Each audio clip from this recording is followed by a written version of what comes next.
Olá, queridos, graça e paz. Compartilhe essa palavra, dê o seu like. Alguém pode estar precisando ouvir o que o Senhor tem para ministrar o coração dele hoje. Seja uma bênção nas mãos do Senhor.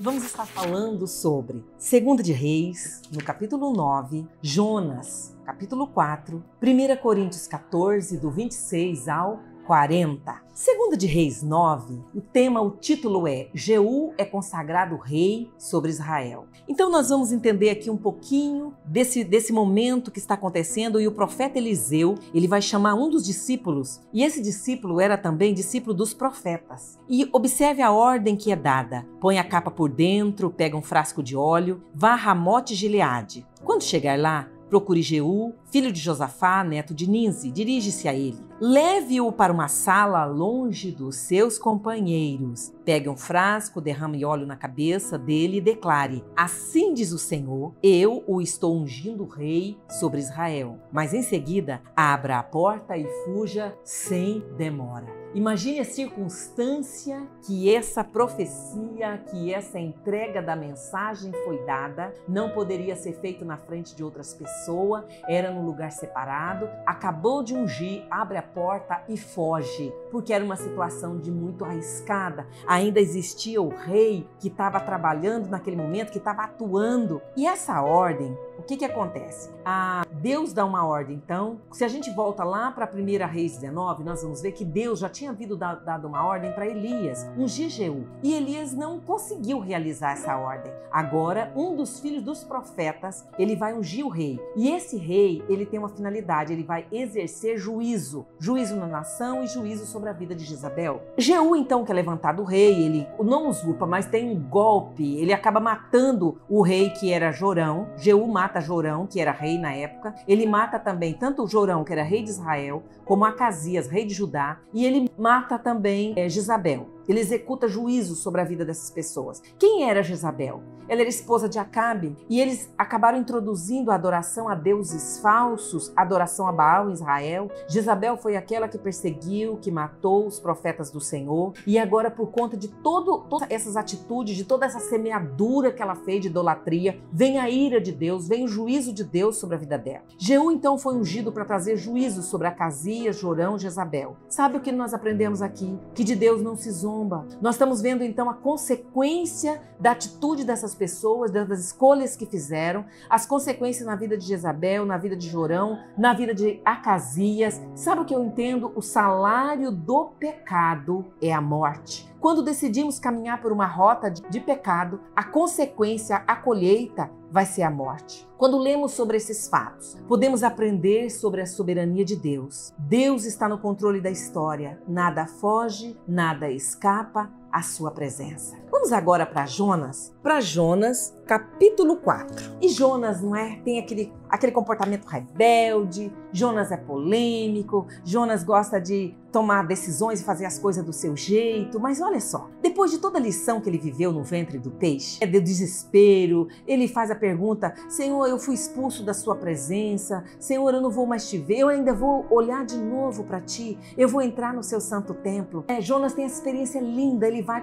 no capítulo 2 e 7 do capítulo 3. Ele vai estar dizendo: eu estava morrendo. A minha vida estava por um fio. Eu me lembrei de ti. Sabe? Deus respondeu. Ele viu tanta coisa linda. Mas quando nós chegamos no capítulo 3:10, a palavra vai dizer assim, aqui no finalzinho, né? Tendo em vista que eles fizeram e como abandonaram os maus caminhos, Deus se arrependeu, não os destruiu. Quem? Nínive. Jonas vai lá e dá a palavra, uma palavra bem rápida. Ele só fala que vai vir juízo, que as pessoas precisam arrepender e que o fim está próximo. É uma mensagem muito rápida. Mas o que acontece? Aquele povo recebe a palavra. Aquela palavra, ela cai no solo fértil. E aí, sabe o que acontece? Quando o povo entende, a palavra de Deus diz que Deus se arrependeu do juízo, Deus remove a sentença de morte. Mas quando a gente chega aqui no capítulo 4, Jonas está de novo cometendo uma falha grave. Ele está cometendo um deslize. Por quê? Sabe o que acontece com Jonas quando vê cidade poupada, Jonas ficou profundamente descontente e não só isso. E com isso ele se enfureceu-se. E mais que isso, ele vai orar para o Senhor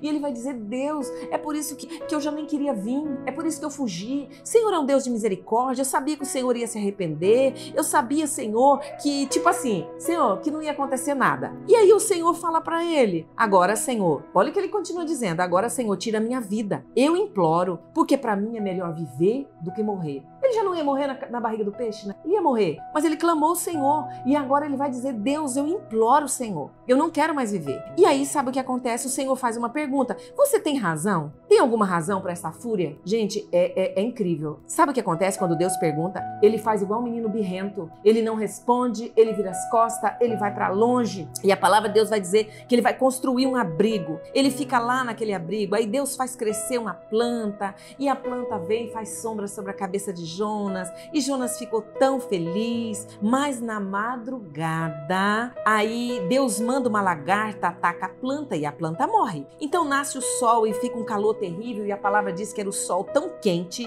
na cabeça de Jonas que ele estava quase para desmaiar. E agora ele deseja morrer novamente. Para mim seria melhor morrer do que viver. Conhece alguém assim? Que diante de cada dificuldade, de cada desafio, eu prefiro morrer. Meu Deus, eu quero morrer. Quero te falar que Deus nem ouve essas orações. Deus nem responde. Porque sabe o que acontece? Qual é a resposta que Deus vai fazer para Jonas? Lembra que ele fugiu? Deus faz: por que você está furioso? Ele vira as costas. Agora Deus vem e fala para ele: você tem alguma razão para estar tão furioso, Jonas? Por causa dessa planta? E ele responde: tenho. Eu estou furioso a ponto de querer morrer. E aí Deus vai dizer para ele: você tem pena da planta? Embora você não tenha podado, você não fez essa planta crescer. Essa planta nasceu, morreu em uma noite. Nínive tem mais de 120 mil pessoas que não sabem distinguir a mão direita e a esquerda. E essa cidade inteira ia se perder. Vemos um Deus de misericórdia, um Deus trabalhando, um Deus ensinando de um modo didático o seu profeta,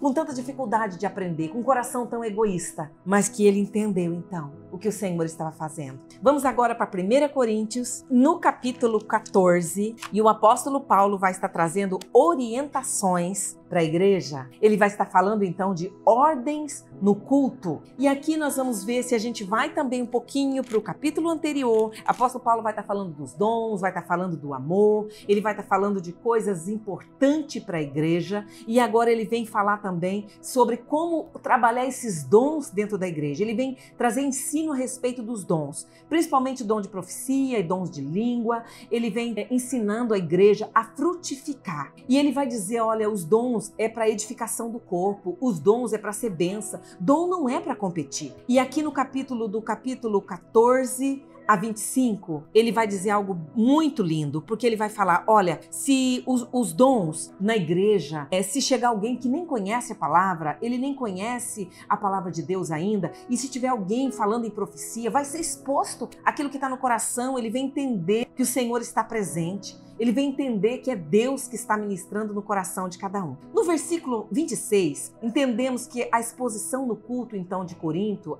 pela exposição da palavra, estava havendo umas divergências, estava havendo problemas. Sabe por quê? Porque às vezes as pessoas oravam em língua, profecia, e entendemos aqui pelo que ele estava dizendo que um não esperava pelo outro, não tinha respeito pelo dom do outro, pelo momento que o outro estava falando, e falava todo mundo ao mesmo tempo. E o apóstolo Paulo, então, ele vem trazer ordem, ele vem trazer cuidado, ele vem ensinar as pessoas a se respeitarem, respeitar o momento e aquilo que o Senhor está fazendo, para que não gerasse confusão. E aí ele vem aqui no capítulo 32, ele vai falar algo bem interessante. O espírito dos profetas está sujeito ao profeta. Deus não é um Deus de desordem, mas de paz. Porque a pessoa pode dizer: mas Deus está falando para mim, mas Deus está me revelando, mas Deus está me mostrando. Ele vai dizer: não, tudo bem, cada um vai ter o seu momento, mas aguarde, espere. Deus não é Deus de confusão. Você pode se conter e esperar o momento adequado. Sabe, queridos, quando vemos aqui para o versículo 36, ele vai estar falando: portanto, meus irmãos, busquem com dedicação o profetizar, não proíbam o falar em línguas, mas tudo deve ser feito com decência e ordem. O que acontece é que muitas das vezes vemos tantas teorias e acaba assim, acontece que aquilo que a gente fala, jogando a água com a bacia e com o bebê dentro. Ele está dizendo, espere aí, vamos ter filtro. Não é para todo mundo ao mesmo tempo, mas busque os dons, cresça em Deus, mergulhe, ore mesmo em língua, não proíbam. Ele está falando para esses líderes, deixa a sua igreja fluir, mas faça com ordem e decência. Que Deus abençoe, queridos. Graça e paz.